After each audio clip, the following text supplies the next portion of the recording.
Hello and welcome to Small Talks with Big People podcast, where I, Darby Guillory Jr., sit down and have candid conversations with the most inspiring and successful business leaders in my area. We sit down and we're going to talk about their stories, their challenges, their insights, and tips on making it go big. If this is the podcast for you, just sit back and relax and enjoy the show. Today I have Mr. Vic. How you doing today? I'm great, Darby. Now this is Mr. Vic from Bayou Tech, who runs a wonderful digital marketing firm, the biggest in our area in Southwest Louisiana.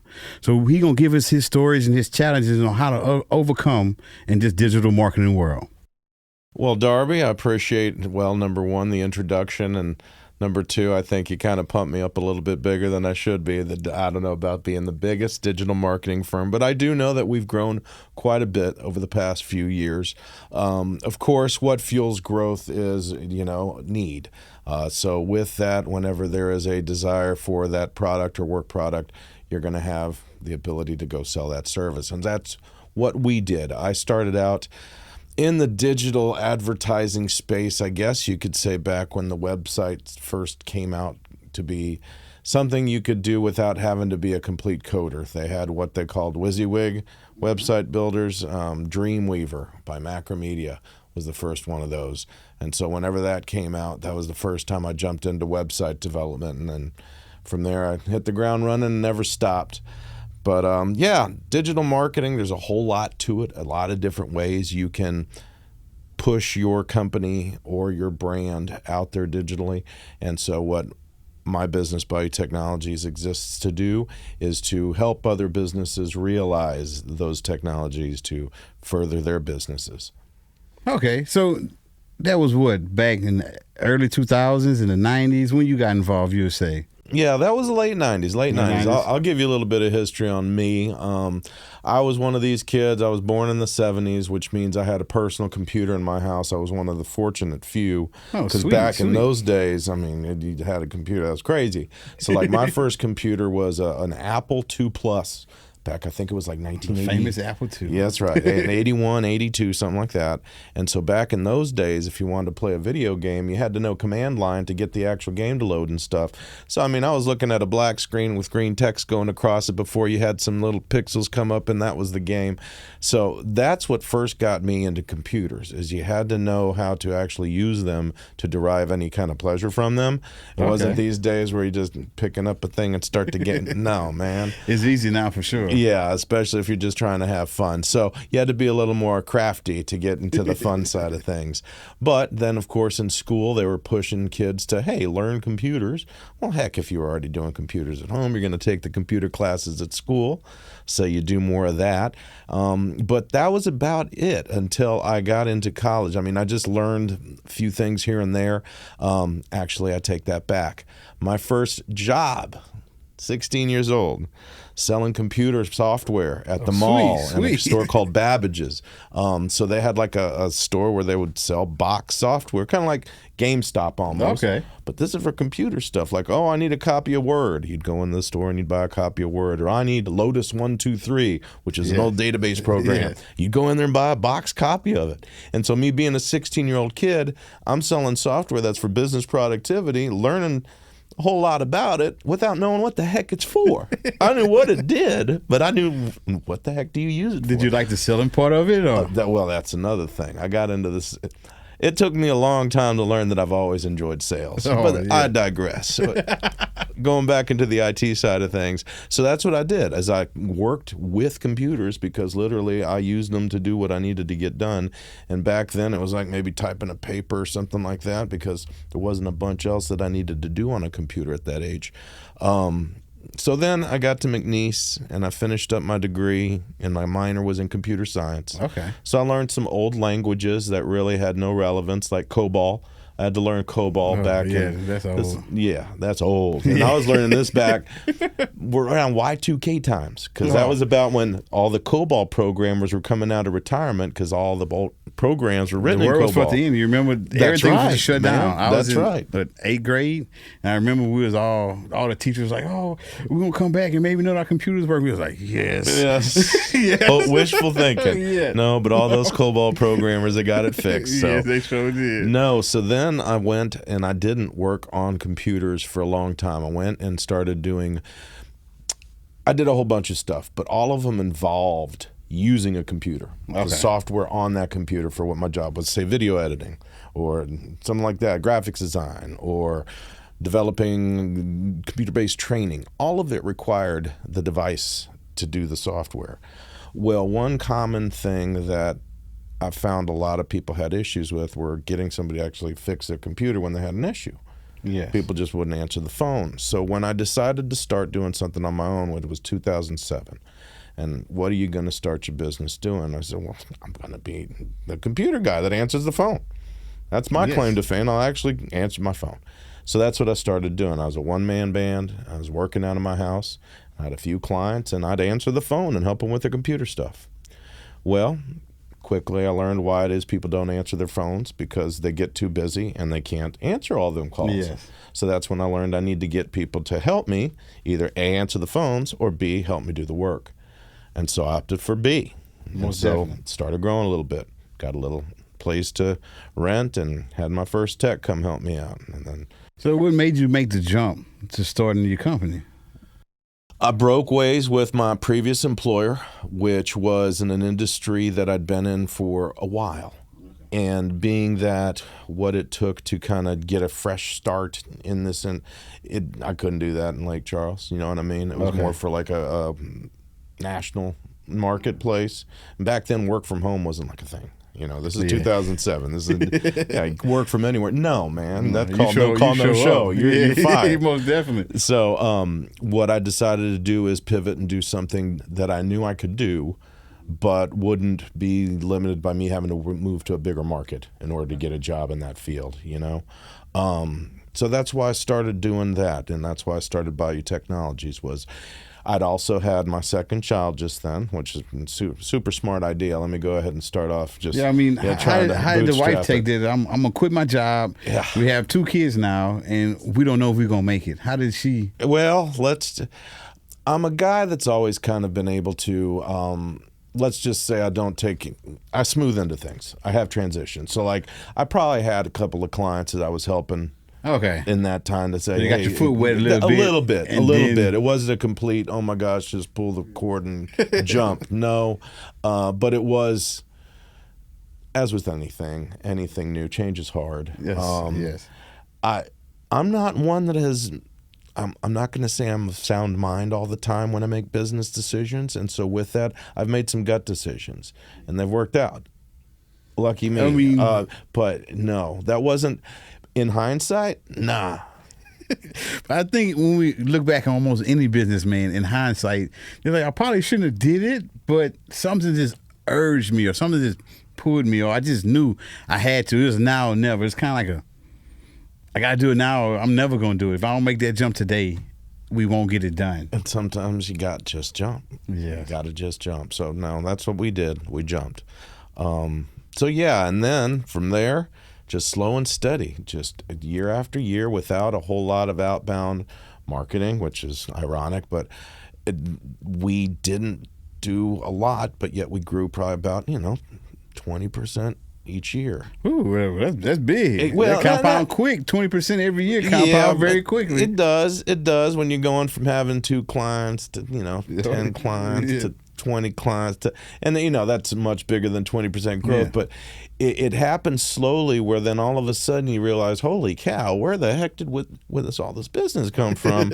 And that's just because we've been slow and steady, just trucking at it and just. But you must have been doing good work. I mean, to grow like that, you had to be doing good work where people would say, hey, you need to get in touch with them. Hey, look what they did for me. Word of mouth is the best form of advertising you could ever have in any type of business, because those are advocates. Those are basically little minor salespeople that are out there in the field giving your good name out because they have had that kind of experience with you. There's no substitute for that. I mean, I can sit here and tell you digital marketing all day long, spend money on this. No.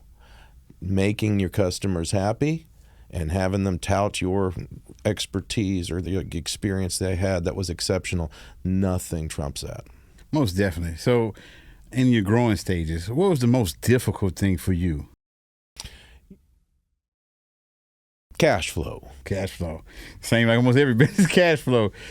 Cash flow. To get that cash flow up so we can grow. Did you want to grow fast or did you want to kind of hold it back a little bit and grow slow? That I wanted to hold it back and grow slow because I never have wanted to provide something that I wasn't able to provide. You know what I mean? I'm not going to sell something I don't have that I can actually give it to you. That you can really do. That's so like even say for tackling a company with so many people that worked for them, and as an IT provider, what can we handle on that? I know I'm turning to the other side of the coin, which is the IT side of the house, but back when it was me and one other guy, there's no way I'd go looking at a company that say had 50 employees to go try to help them because I just didn't know what I was doing well enough to do that. Oh, yes. Now, these days, with 2 people tackling 50, hell, one guy can tackle that without a problem. That's no big deal. Yeah. It's just a matter of how mature you are in your organization and also how mature you are in what you do as a trade. You know what I mean? So for IT, it's one thing. In marketing, same sort of thing. Hey, I don't want to go after this business that's got so much business for us to tackle. We can't do it all. We would quickly be overwhelmed by the volume of what they need help with. There's no, like me, I wouldn't ever go after Coca-Cola. Yes. I mean, there's just no sense in that. But as you mature in that business, as you mature in your business processes, as you become more efficient, you find that you aren't as nervous about, hey, there's no way I'd ever go after that, to, hey, what can I do to tackle that? What am I missing that allows me to go after fish that big? Granted, again, it's Coca-Cola. That'll never happen. But you get what I'm saying. Most definitely. And so that's why I'd say it's slow growth, because I didn't want to try to bite off more than I could chew at any point. I still don't want to do that. Whereas, some people will sell it first and then try to figure it out later. Yes, I mean, I know a lot of people, that's the way we operate. Yeah. You just put it out there and see what sticks and see what don't and what I'm good at and what I'm not at. Yep. Okay, so if you can go back to 2007, 2008 and tell younger Vic one thing, what would it be? Or the biggest tip or advice you can give him at that timeline on just starting up?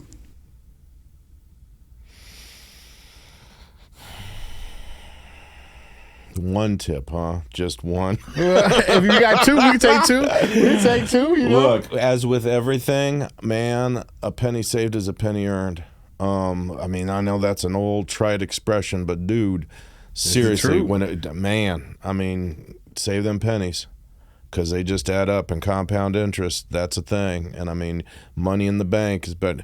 And going back to 2007, Vic, the interest rates in 2023 are going to be for crap. So just know and plan for that. And anyways, no, man, seriously, that is going to be the biggest one. As a small business, as a medium business, as a big business. Yes. I mean, just number 2. Try to standardize and make into process your operations quickly. That's something that's taken me a long time and just now gotten to where we're doing that. But if you want it to be a business and not just be you, you need to make books that anybody can actually follow. That's right. Try to clone yourself as much as possible. That's right. And so that is going to be the other thing. And that holds true for both of these tips would be for any business. Because it applies to both sides of the house for us. Yes. So if you was talking to a young person and they wanted to get in tech, IT, or anything like that, would you have any words of encouragement? You tell them it's oversaturated now, is it a good market to come in, is it a good profession to come in? What would be advice to anybody that's 18 to 20 and want to maybe go that route? This is what I'm going to give anybody coming into any type of career right now for advice. Come wanting to work. Definitely. Come wanting to learn and grow and make yourself better every day, because you can never stop. You can never stop doing that. Oh, you can stop. And guess what happens? You stagnate and you stop growing. And in business, that means you die. As far as a person, growth is important to any employer, because as your employer sees you trying to grow, they are going to recognize your effort. A good employer will recognize your efforts because they see that you're trying to make their company that much better with those things that you're bringing. Now, granted, you're growing yourself, and so if you leave that company, you're taking those skills, but you are providing a service to those that company serves by bettering yourself. So what would I tell an 18 to 20-year-old person? Number one, want to learn. Number two, try to actually learn.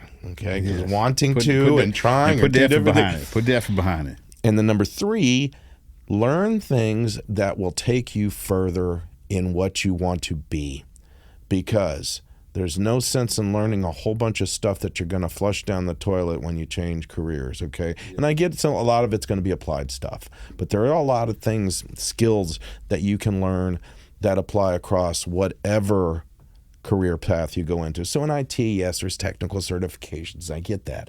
But what I look for when I'm hiring people for an IT position, first and foremost, isn't technical certifications. Okay. It's soft skills. The soft skills. It's being able to be a person, a human being that communicates with other human beings, because that means more to anybody in any career than anything else. Because you can solve problems with that. And that is the other skill that I look for, and that's harder to snuff out in the hiring process. But can this person solve problems? Because not many people can anymore, it seems. And so with anything, don't come to me with just a problem. Come to me with a solution too. Yes. And that's a completely different mindset on things. And so if you have a workforce that you're not starting off, I'm looking for a technical wizard that knows SQL. Yeah. I'm looking for a crew of intelligent, well-mannered problem solvers. You are going to conquer the world with that. Oh, most definitely. With that workforce. So that's what I would like to see in 18 to 20-year-olds. Come to me with soft skills, a willingness to learn, and we've got it. I believe you have soft skills, you can pretty much do anything. Because if you have the right soft skills, you can go out and learn anything that you need for that job. But if you don't have the soft skills, no matter how brilliant you might be in that one area, the people are not going to receive you. And if the people don't receive you, then really what's the point? You're never going to make an impact if nobody receives you, no matter how great or brilliant you are in a certain area of, of your job or your work. So I do believe most people, they don't think about the importance of a soft skill. So I'm very glad that you brought that up, because I think that's the most important skill you could have is, working on your good soft skills. Because we both know, like you said, I might not know nothing about IT or tech, but if I got the perfect soft skills, you'll find me a job. You're like, I can't let this guy slip away. And when you come across somebody with the great soft skills, no matter if you don't need them at the time, you'll find them, you'll hire them anyway, and you'll find a spot for them because you know that's important to a company. So, I really like that. So, and then the next question I would like to see is how much learning should a person be going in? Because I know in IT and software, things change every day. The world's changing already on all levels. But in software and IT, it must change 10 times faster than in the normal world. So what do you do to keep up with all that? How do you ever growing, ever learning, ever adapting to changes? That's a great question. And so let me go ahead and be frank about it. I quit trying. No. This is the way it is. You're right. It moves a lot faster than a lot of other things, but we're moving quick. The whole world. Technology is leading the way. So what do? It used to be I'm the IT guy meant that you have to know everything. Then it became I'm the IT guy, and you were the IT guy for maybe that company. You had to know everything that company needed to have. These days, it's I'm the IT guy. That means you're the guy that somebody's hired to actually go, and when there's a technical problem, you're the dude that gets on the phone and talks between the vendor and is sitting there while you're typing on that, person's computer trying to fix the issue. And oh God, you're overwhelmed because there's only one of you. And oh my gosh, everything's exploding around me. What do we do now? Well, now we call our IT guys, which is the background guys, the managed services provider, which is like us, and we're the guys that actually sit there and monitor and all of that stuff. And if it's something that gets outside of our wheelhouse, we call the guys behind us, which are the security expert. We facilitate. Okay. It's pass the buck. And I don't mean it like that. That sounds bad, but honestly, that's the business model. We now facilitate expert solutions in any type of technology need because you can't be an expert. It's impossible. So you send it off to the guys that have a crew of 50 people, that all of them are ex-NSA and FBI technology, Yes. that all they do is study the latest in SOC 2 certifications. So that is how you solve these problems now. Back when it was me, 16 years old, selling computer software in the mall, that I was an IT guy. You had to do everything. I had to know about these different Yeah. things. But I mean, so you take that to now where you can have, I'm an IT guy, and all that guy knows how to do is do fresh installs on desktops at that company's environment, because that's the only standard operating procedures he's done. You know what I mean? Yeah. It can be that compartmentalized. So I forget what your original question was, but being an IT guy ain't as simple as just being an IT guy anymore. Yes. You'd have to know too much. And so now it's almost like everybody is using Google. Everybody is solving problems. And that's where it gets back to, what does it take to be an IT guy, is be able to solve problems. What do I have working with? Well, you got the stuff you solved before, so you know those things, Yes. you know those tricks. But chances are it's something you've never seen before. What does everybody do? Let me Google that. Okay, well, I Googled that error message and I got this out of it, and then let me start looking there. And everybody does it now. Nobody memorizes it all. I know. I mean, now you got AI to do it for you, too. Oh, that's a whole nother slippery slope. Oh, yes, yes. We're going to have another episode where we just talk straight about AI. I'm loving it. Now, Mr. Vic, I'd like to talk to the audience, and then, if they want to reach out and get more information about you, about your company, if they need some service or product from you, I'd like you to reach out and talk to them and see where they can find you. Well, wonderful. Again, my name is Vic Wukovits. My company is Bayou Technologies. The website is bayou.tech, T-E-C-H. So BAYOU.TECH. We're on Facebook. We're on LinkedIn. We're on X, formerly known as Twitter. We're on Instagram. And, of course, Google My Business. Check us out. Leave us a review. But, yeah, we're over here on Alamo Street in Lake Charles, Louisiana. And we're proud to have Darby here with us in our podcast studio. Thank you. Where we're recording this. It's an awesome place. Available for your needs as well. So, yeah. Thanks for having me. We'd like to thank y'all for tuning in today. Actually, y'all come back and check me out next week or so. Till next time, thank you. I want to thank y'all for tuning in to Small Talks with Big People with me, Darby Guillory Jr. I really appreciate y'all coming to watch us. Check us out on YouTube. Subscribe. Give us that thumbs up if you can. And stay tuned for our next episode. Thank y'all.